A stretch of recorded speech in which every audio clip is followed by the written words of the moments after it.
ठीक 2 साल बाद रायमा आज अपने घर लौटी थी। घर में दस्तक देने के बाद सूनापन सा लग रहा था। 2 साल पहले तक तो सब ठीक था। घर के अंदर घुसते ही रायमा अपने घर को निहारती हुई कुछ यादों में गुम थी। दीदी, आपके लिए कॉफी ले आऊं? घर की मेड ने रायमा को उसके ख्यालों से बाहर निकाला। नहीं, मुझे ग्रीन टी दे दो। बस इतना कहकर रायमा अपने कमरे में चली गई। रायमा के कमरे की खिड़की से धुंध से ढके पहाड़ साफ नजर आते थे। देहरादून की वादियां, पहाड़ी इलाका, उत्तराखंड की सुंदरता जिसमें रमने को मन करता है। रायमा अपने कपड़े एक एक करके लगेज से निकालकर उन्हें अलमीरा में सजा रही थी। जैसे हाथ में एक पीले रंग का बुना हुआ स्वेटर आया, वो उसे लेकर वहीं बैठ गई। उसे जगत की याद आ गई, जिसे 2 साल पहले तक वो बेइंतहा प्यार करती थी, पागलों की तरह। वो प्यार कहीं ना कहीं आज भी था उसके मन में। तभी तो जाते वक्त उसने सिर्फ जगत की याद में उसका मनपसंद स्वेटर साथ रख लिया था। पर इस प्यार को किसकी नजर लगी थी, दुनिया की या खुद की? ये बात रायमा आज तक नहीं समझ पा रही थी। रायमा 2 साल पीछे लौटी। जगत बहुत सिंपल था, सहज था। रायमा और जगत एक साथ लिविंग रिलेशनशिप में रहते थे। सब अच्छा चल रहा था। रायमा, मुझे नैनीताल जाना पड़ेगा, आगे का बिजनेस हमें वहीं सेटल करना है और वहां कंपनी की तरफ से मुझे एक अपार्टमेंट भी मिल रहा है। हाँ, बट मैं नहीं जा सकती, अभी मेरी पेंटिंग की एग्जीबिशन शुरू होने वाली है, इतना बड़ा कॉन्ट्रैक्ट मिला है मुझे।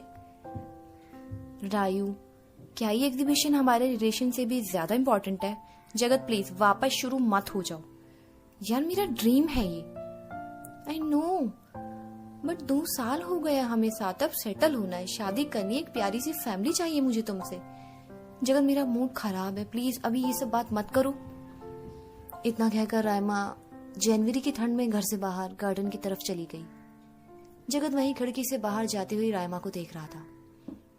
प्यार था, सब था, पर रायमा को भी शादी नहीं। दोनों की फैमिली को कोई प्रॉब्लम नहीं थी इस रिश्ते से। उन्होंने तो खुद ही कहा था रायमा जगत को कि जाओ एक साथ रहो, एक दूसरे को पहचानो। जगत रायमा के बिना एक पल भी नहीं रहता था। गार्डन की तरफ कदम बढ़ाते हुए जगत ने रायमा को आवाज दी, रायू बाबा ठंड लग जाएगी, बाहर क्यों? अच्छा चलो अंदर आओ। जगत, ये डिस्कशन डेली क्यों होता है? मैंने कहा ना, अभी मुझे टाइम चाहिए। रायू, मेरी बात सुनो, बात टाइम की नहीं, हमारे साथ रहने की है। इतना वक्त साथ बिता चुके हैं, अब आगे का भी तो देखना है ना, हमें सेटल होना है ना। आई नीड टाइम जगत, मेरी पेंटिंग की पहली एग्जीबिशन है, मुझे कुछ करने दो तुम। अच्छा ओके कूल, अब घर चले, सॉरी, बात यहीं खत्म करते हैं। जगत रायमा को खोना नहीं चाहता था, वो उसे बहुत प्यार करता था। घर से अब उसे कई बार फोन आ चुके थे शादी के लिए, पर हर बार जगत टाल देता था। बट अब उसे भी तो फैसला करना था ना। एक शाम जगत को फोन आया था उसकी फैमिली से, जगत पापा की तबीयत बहुत खराब है बेटा, घर आ जाओ। जगत ने उसी रात जल्दी जल्दी में पैकिंग की और वो निकल गया। एक लेटर छोड़ गया रायमा के नाम। शाम को अपनी आर्ट पेंटिंग गैलरी से आने के बाद रायमा को वो खत वहीं बेड के पास मिला। रायमा, पापा को वापस अटैक आया है, मैं इमरजेंसी में निकल रहा हूँ, तुम भी आ जाओ अपना काम खत्म करके। तुम्हारा फोन ऑफ आ रहा था इसलिए ये लेटर रख के गया हूँ। रायमा ने बुझे मन से उस खत को वहीं रख दिया और खिड़की के बाहर झांकती हुई वो सोच रही, मुझे अब खुद निकलना है रायगढ़ के लिए, पहली एग्जीबिशन है मेरी, कैसे समझाऊं जगत को। रायमा ने जगत को कॉल किया, पापा कैसे हैं जगत?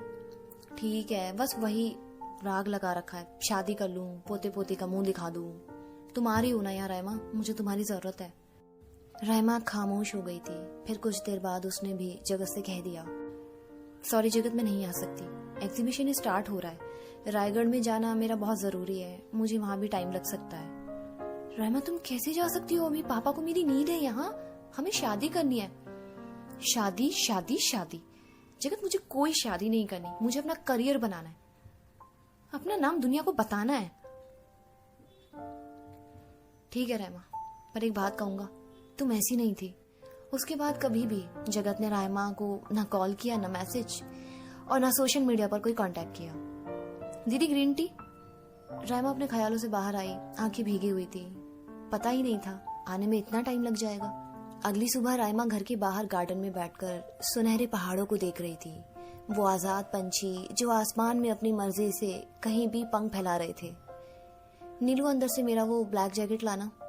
घर की मेड को आवाज देती हुई राइमा बोली। जी दीदी। ये लीजिए। राइमा के घर से दूर एक टी पॉइंट था जहां आसपास अच्छी खासी मार्केट थी।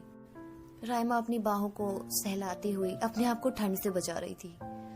उसे सामने से भीड़ में आता कोई अपना दिखा। ये जगत था। दाढ़ी बढ़ गई थी, चेहरा बुझा सा लग रहा था। अब हम अपनी गुड़िया को डॉल दिलाएंगे। जगत ने उस बच्ची को गोद में उठाते हुए कहा। राइमा ने अपना मुंह पीछे फेर लिया। कुछ वक्त के लिए सांसें थम गई थी। जगत ने शादी कर ली, बताया तक नहीं। वापस घर की ओर कदम बढ़ाती हुई राइमा भागे जा रही थी, तभी उसके कदम ठहरे। राइमा, तुम कब आई? पीछे पलटकर देखा तो जगत खड़ा था, अपनी उस नन्ही सी जान को साथ लेकर। मैं कल आई। ये मेरी बेटी है रायू, हेलो करो आंटी को। राइमा कुछ पल के लिए ठहर गई थी, क्योंकि जगत उसे प्यार से रायू बुलाता था और यही नेम उसने अपनी बेटी को भी दिया। आंखों से आंसू बाहर आने को बेकरार थे। तो तुमने शादी कर ली, मिली गई तुमको तुम्हारी प्यारी फैमिली? राइमा ने रोंदे हुए आवाज में कहा। हाँ, किसी को तो आगे बढ़ना था ना राइमा। चलो अच्छा है, अच्छा लगा तुम्हें इस मुकाम पर देखकर। अच्छी पेंटिंग के लिए कई अवार्ड्स भी ले चुकी हो। Happy for you Raima. चलो चलता हूँ, टेक केयर। जगत वहां से अपनी बेटी को गोद में लिए जाने लगा। दीदी आप आ गई, कॉफी लाऊं? अरे ये तो जगत भैया है ना, आज यहाँ कैसे आए? राइमा ने अपनी मेट को पूछा। क्यों, तुम ऐसा क्यों कह रही हो? क्योंकि भैया यहाँ कई बार आते थे, बाहर गार्डन में बैठते थे, फिर चले जाते थे। राइमा अपने से दूर जाते हुए जगत को देख रही थी और सिवाय पछताने के उसके पास कुछ नहीं था। काश उस दिन मैं जगत के पास चली जाती। मुझे मेरे सपनों की पड़ी थी। आज सब है मेरे पास, पर फिर भी अधूरी हूं। दोस्तों, इश्क जब इम्तिहान लेता है तो प्यार में दूरियां भी सहनी पड़ती है। बस फर्क इतना है कि आप उन्हें कितना समेट पाते हैं।